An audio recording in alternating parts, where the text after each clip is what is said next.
Hi, hello, and welcome or welcome back to the Wool Sea Knitting channel. My name is Rachel, I am your host, and this is my chatty outlet to talk all things knitting with occasional guest appearances by other crafts. Today, I want to talk about my spring, summer knitting plans, frustrations, goals, inspiration, hopefully come to some actually useful conclusions and plans through the process of talking this out with you guys, and share where I am with my stash, which maybe doesn't fit exactly in this spring plans video, but if you think about the broad concept of spring cleaning, it does feel appropriate for an update. So welcome. Thanks for being here. First, so if you guys were watching last year, you may remember that I had the goal to knit down 2,023 grams of yarn from stash. And that was based on the Rachel is Knitting 2023 grams stash down challenge. Also a knitting content creator here on YouTube. And I failed. I don't think I told you guys this because I just didn't create any videos in like December and January and then part of February because I have my ongoing filming issues. But I hit net negative 1,400 grams of yarn, which is nowhere close to the 2,023. It's like 600 grams of yarn short. I bought a lot last year. I did destash and I did use a lot, but I still just bought a lot. And so this year, my goal that I didn't tell any of you is to knit down 1,000 grams of yarn from stash. Yes, I am lowering it to something that I think is more manageable, but also because I've been spinning more. My finished spinning objects count towards my yarn acquired goal, so kind of evening things out. I'm still using stuff for my stash, but it's my spinning stash and not my knitting stash. And so where I am with that right now, I'm down 21 grams. I'm currently net negative 21 grams of yarn in 2024. I was at net negative 600 and something grams, and then I got a sweater's quantity in a little ball of yarn this past week. So way back down we go. That does not include my current works in progress. I have a DK weight sweaters quantity that's not counted towards this. I have my little crochet guy in the background that we'll talk about in the next podcast. It's a Stardew Valley character that I'm making for my boyfriend. Other things like that are not currently counted in that, but that's about where I am. I'm finding that as much as I am still really enjoying my stash, that's part of where my like almost knitting decision paralysis is coming from right now. There are so many things I want to use and I'm not finding like, yes, that's the one for a lot of it when it comes to patterns. But what I find is, you know, I used up 600 or so grams this winter and then I bought one sweater's quantity, and that's all kind of progress towards, I guess, using up my stash went down the drain, but it didn't because I still did use up that stash and I used a lot of it for gifts, which means it's not even in my house anymore. I gave a sweater to my mother and I'm going to bring some yarn the next time I visit to lengthen the sleeves for it because everyone is taller than me. And so all these things are still like leaving my stash if you think about the things that I own, and I'm still really thinking about how can I make my garments as wearable as possible, as loved as possible, as functional as possible, using the skills I've acquired through knitting and the things that you kind of pick up relating to knitting, like finishing, like grafting, like how to mend. So I still feel like the ethos behind my stash down goals, using what I have, fixing, getting rid of things that don't serve me and making them into better things. Like how many times you've guys heard me talk about dryer balls. I felted a sweater earlier that I'm going to make into mittens, like things like that I'm still doing, and I'm still feeling really good about all those things. But in terms of spring cleaning, I'm looking around and thinking I still own so much stuff that's in raw material form.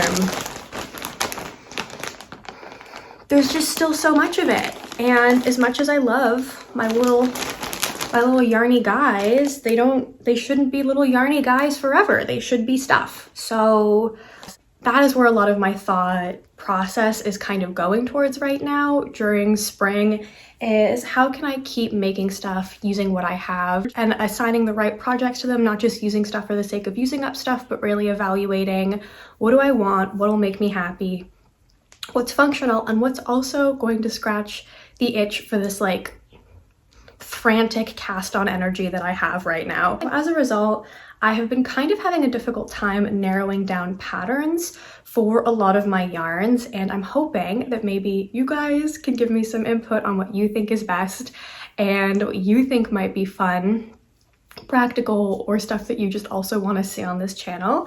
And that is what I think this spring knitting plans video is. It's a little bit plans, it's a lot of inspiration, and it's a little bit of like maybe we'll come to some conclusions together.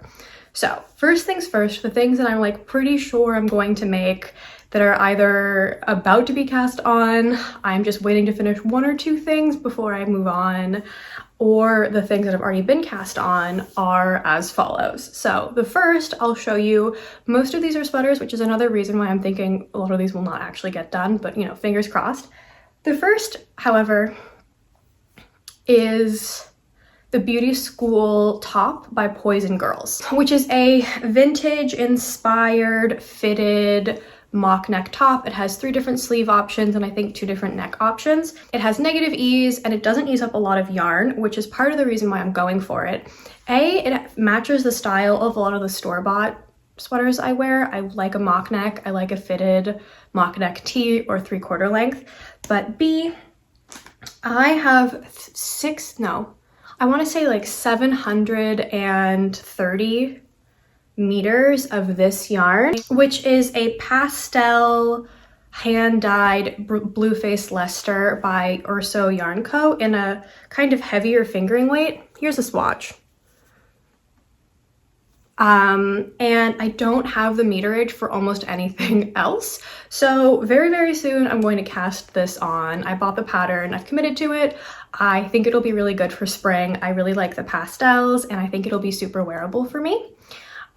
So that is something that I feel like mostly confident about.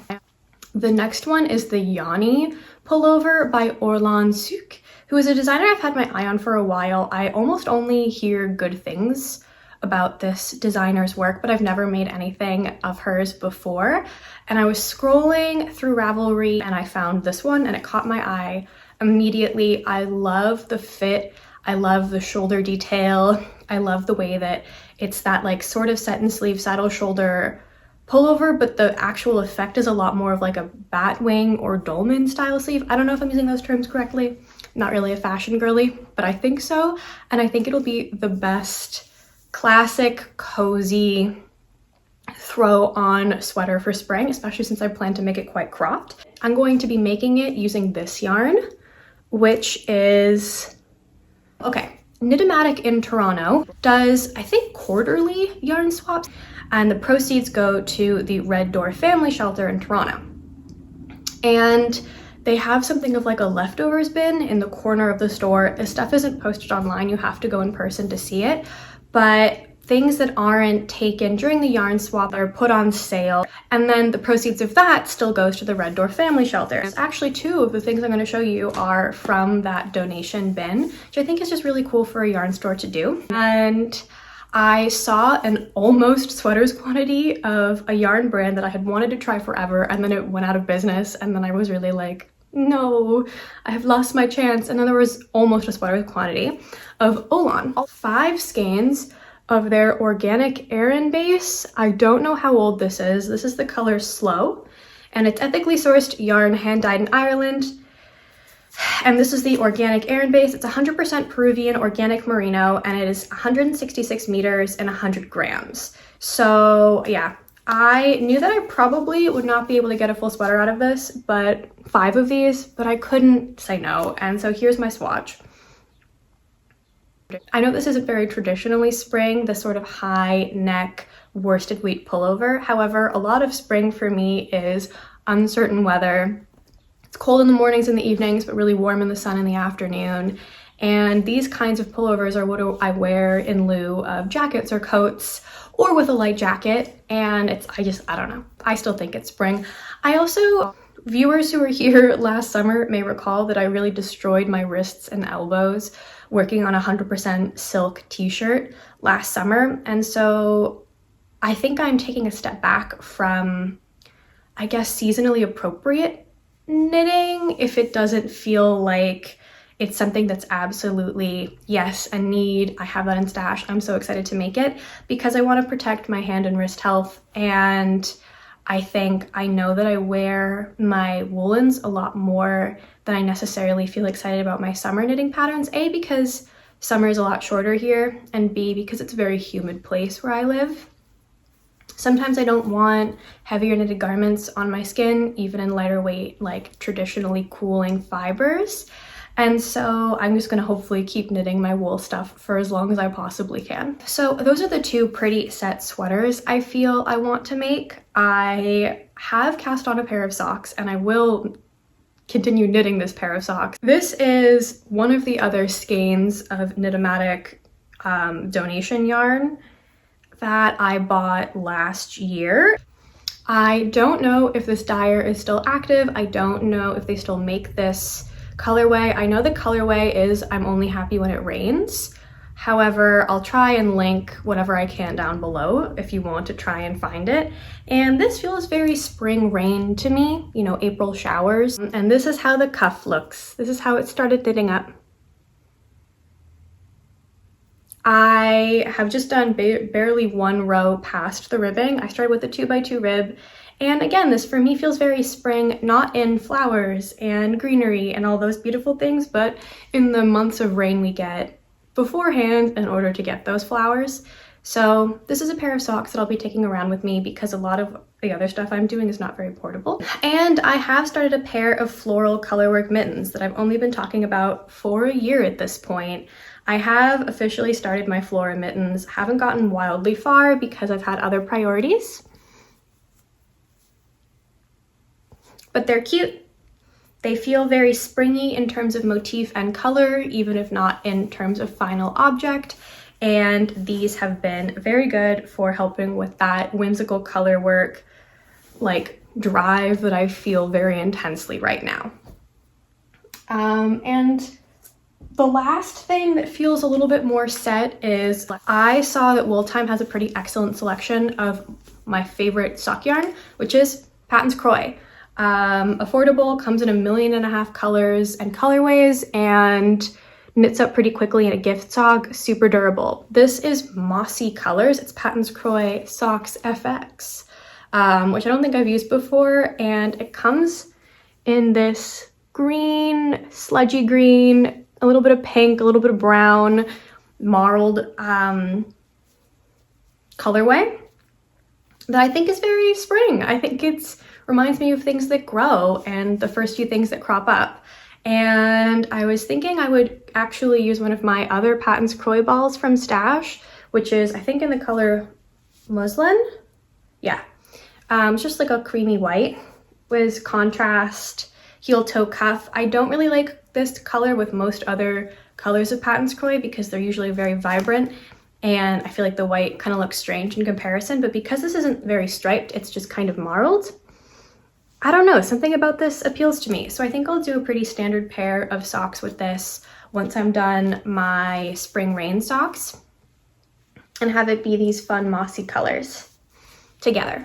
I'm also toying with the idea of using some type of flower color work chart to do white flowers on the mossy background, but that might be too much. Let me know what you think. And that is more or less the full extent of things that I feel pretty set on, that I'm either already working on, as you saw, or that I will cast on very, very soon. Everything else is a little bit more, I could use this, I could use that, this pattern is gorgeous, do I have the yarn for it, do I like this yarn for it, I should be using this yarn, and I'm kind of struggling to like work through and parse that. So I'd like to show you some things and get your opinions. First is, I have 2 skeins here as props, but I think I actually have 4 of this Fiber Co. Zero, which I got over Boxing Day sales the end of last year. And it's in the color Uranus, which is this really gorgeous green with a little bit of blue. And I think this would be really nice as some sort of floaty, fluffy cardigan or wrap cardigan to wear like every day, but in particular because I have 3 weddings to attend this summer, and a couple of them I anticipate it being cooler in the evenings, and I think it would be good to have this sort of thing. The question is, can I finish it in time and also like it? Both of my dresses for the 2 cooler weddings are blue, and I think this would look good. Spring, it's a springtime wedding, I feel like that's appropriate. The first one is in the middle of May, and I'm not sure if I would be able to finish this in time for that. If I started now, I think I'd be able to, but there's other stuff I'd like to be doing. And also, I'm so torn as to a pattern. I have a couple patterns already in my pattern library that could work, like the Luz cardigan by Emily Louise, which I've made before and wear an office version of a lot. This is a DK weight, and I think it's meant to mimic the experience of knitting with 2 strands of mohair. This fiber composition is 40% up alpaca, 40% cotton, 20% wool. I think this would be really lovely for a spring summer cardigan, but I don't know if I 100% want the Luz in this. I was also thinking maybe a wrap cardigan would be really nice, and I have a pattern. I'm currently working on the Georges cardigan by Colibri for a friend, and I could do that as well, which has a wrap and has a bow and could be very pretty. But I'm finding I don't like that pattern very much, and I don't think I'll be able to knit another one back to back. I also don't know if I'd be able to hit gauge on this. And so I'm looking at other wrap cardigans, like the late summer wrap cardigan by Knitting for Olive in their recently published book. I think that could maybe be nice, but then I'm wondering if that's not really a wedding vibe or a wedding guest vibe.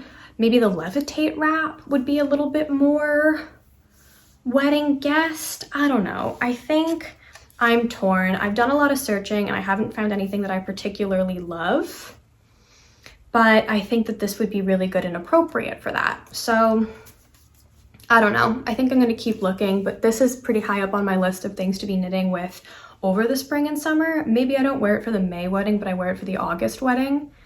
Yeah. Next is I have a sweaters quantity of this Durum Natura Ulysse yarn in the color Poivre et Sel, and I think it's really pretty. I think it'll be really lovely for color work, and I have been hunting and hunting for a pattern that I feel compelled to knit using this as the base and then something else as the color work, and I am struggling. I think I want something with birds on it probably, because I like birds and I think it would be kitsch and I think it would be fun and I think I would wear it. For a little while I was looking at the birdsong pullover and knitting it at a slightly larger gauge, knitting it oversized, knitting it with a more cinched collar and to have something like an 80s effect going on. But I wish the birds were a little bit more specific. They're just kind of the outlines of birds, but I want real chickadees. I want real cardinals. I want real eastern bluebirds, you know, if that makes sense. And I'm just not finding what I wanted in a bird sweater. But I think this would be a good base for a bird sweater.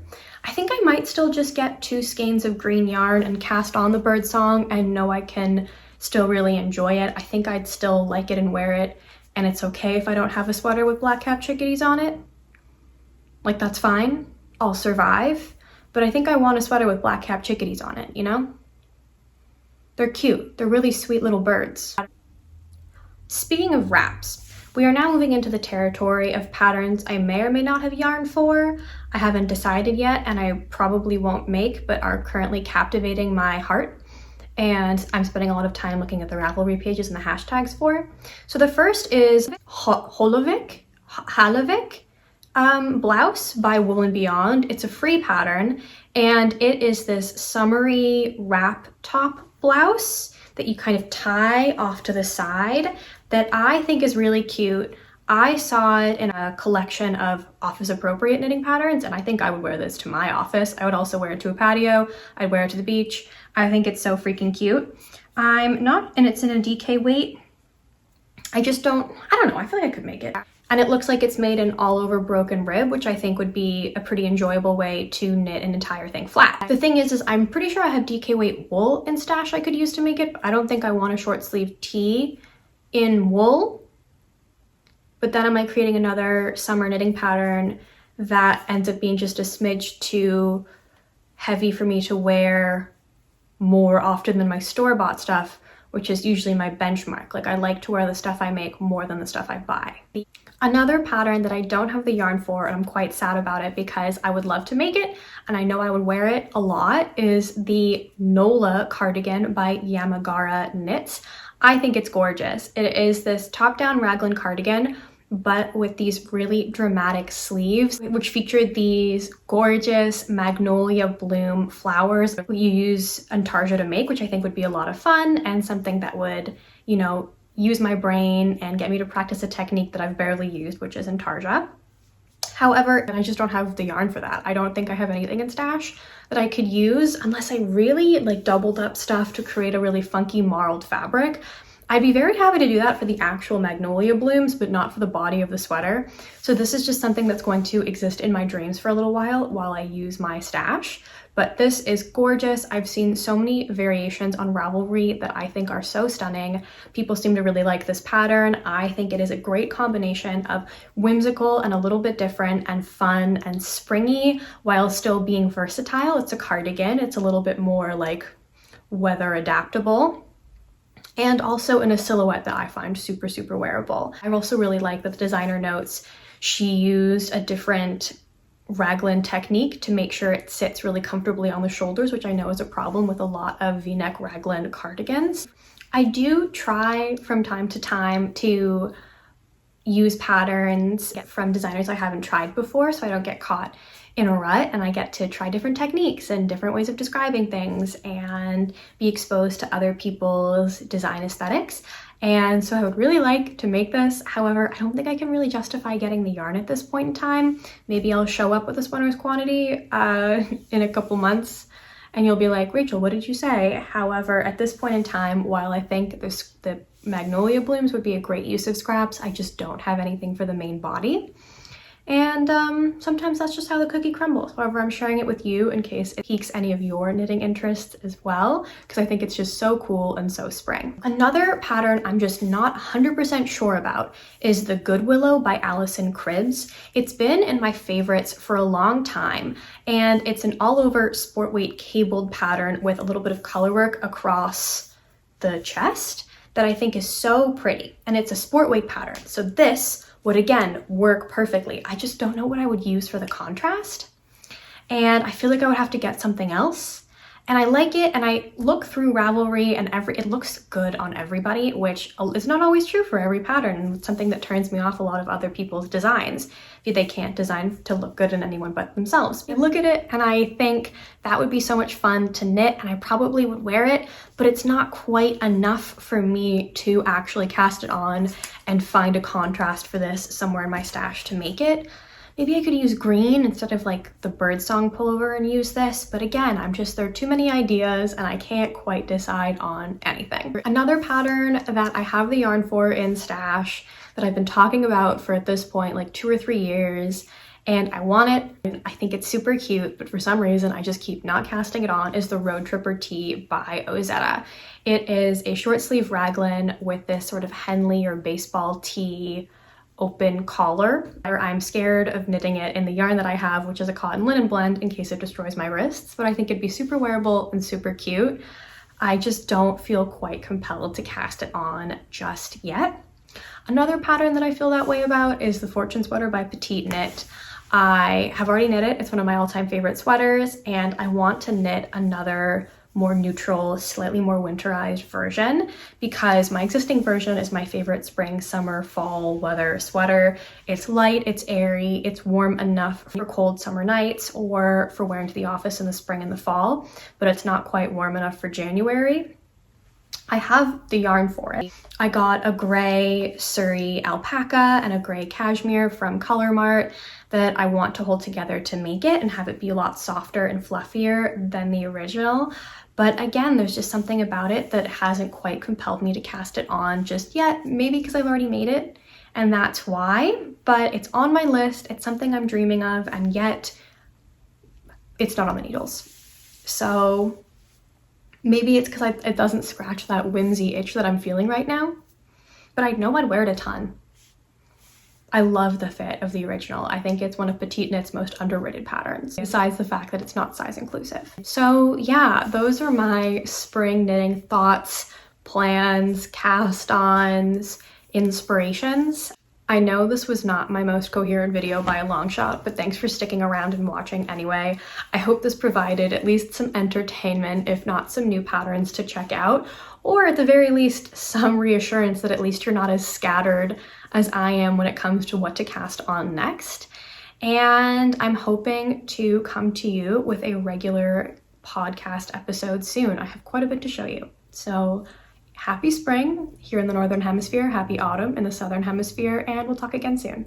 Okay, bye.